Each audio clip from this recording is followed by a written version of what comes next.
Hello, everyone. My name is James Orman, and this is my brief lecture on the models of communication.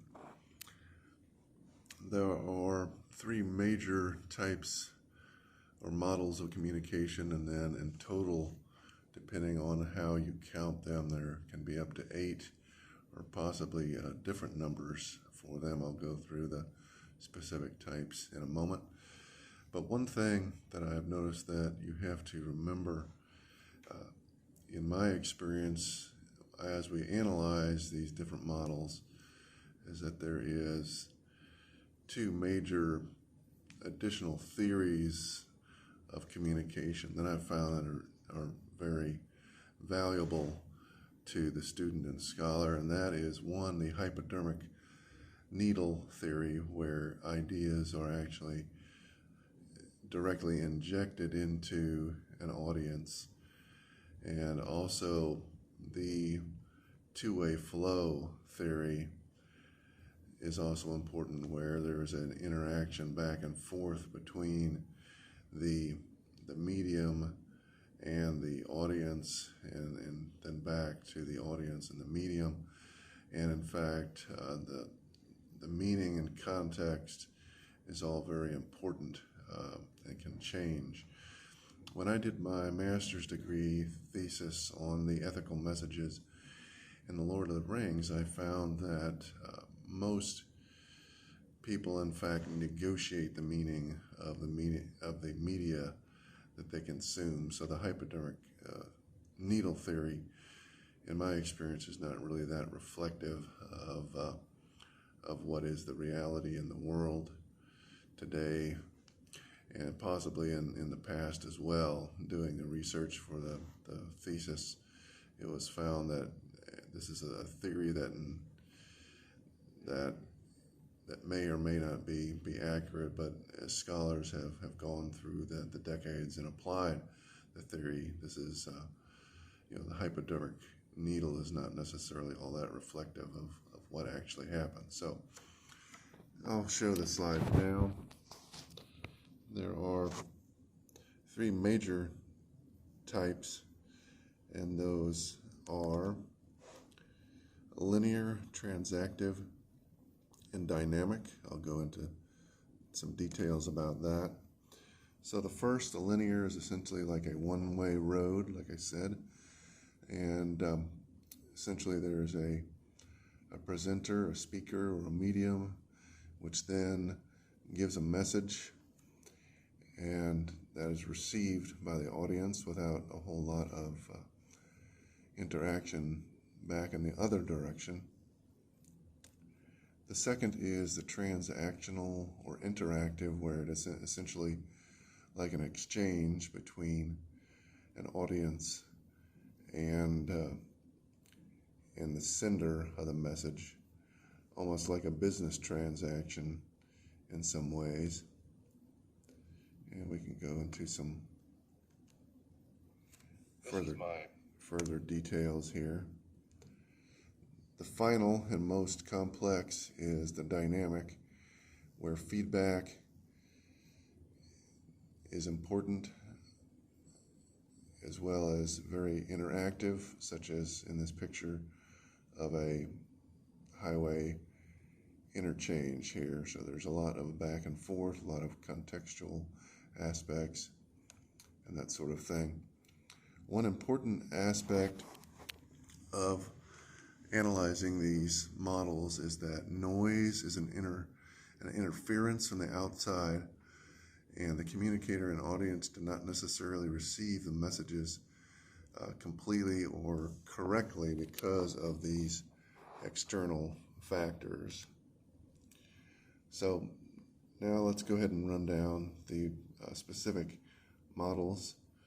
So of the linear model, Aristotle, Laswell, Shannon Weaver, and Berlot are all major types. We can go into details about Aristotle, and analyzing this one goes into a little bit better detail as far as the specifics of the linear model. He talked about the speaker, the speech, the occasion, the target audience, and the effect, all of which are very logical. And back in ancient Greece, I think that was a pretty solid way of looking at things. However, as media theory has developed, we found that there are some shortcomings of this particular theory. Laswell, again, looking at who, what is the channel, to whom, and what effect, in some ways similar to Aristotle, but definitely not the same. In regards to the which channel, that is another aspect that I have personally found to be very important. McLuhan is one of the very famous scholars of media theory, and he wrote a book, The Medium as the Message. So in that way, in fact, the medium that a particular creator chooses is very important. We can look at many examples over history, such as the propaganda of Adolf Hitler and the development of various technologies such as telegraph, telephone, film, etc. all have made important changes. So again, with another transactional theory of Shannon Weaver, where the sender, encoder, channel, decoder, and receiver are important. And again, very similar in some ways to the other. The second major model is the transactive, again, somewhat like a two-way exchange or a business transaction. And here there is Berlund and also Dantz's helical model. The helical model is one of moving forward, expanding, and that sort of thing. So Berlund specifically, again, there was encoding, messages, channel, and decoding, not completely different from the linear models. And then with the helical model of Dantz, it's important to realize that things are continuing, growing, and changing. And finally, the dynamic models are the most complex, and those involve a lot of context, interaction, etc. Oswald Schramm is one of the major ones of that, as well as Wesley and McLean. And I'll go ahead and share these slides with you later. So now for a student exercise.